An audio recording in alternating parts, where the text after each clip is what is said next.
নীল রঙের শাড়ি পরেছি, ময়নার আব্বুর সাথে ঘুরতে যাব। ময়নার আব্বু সারাদিন কাজ করে সময় পায় না, তাই এখন ঘুরতে যাব, দেখি কি বলে ময়নার আব্বু।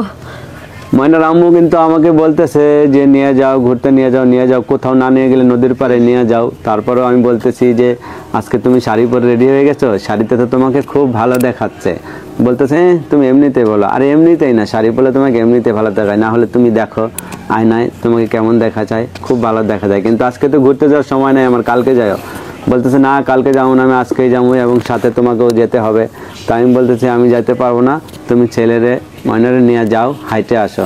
বাড়ির পাশেই নদী, বেশি দূরে না। কিন্তু ময়নার আম্মুর মন খারাপ হয়ে যাওয়ার কারণে আমার যেতে হয় লাস্টে ময়নার আম্মুর সাথে। তো ছেলে মেয়ে নিয়ে সবাই গেলাম একসাথে, বেশি না 10-15 মিনিট মতো ঘুরছি, আবার চলে আইছি।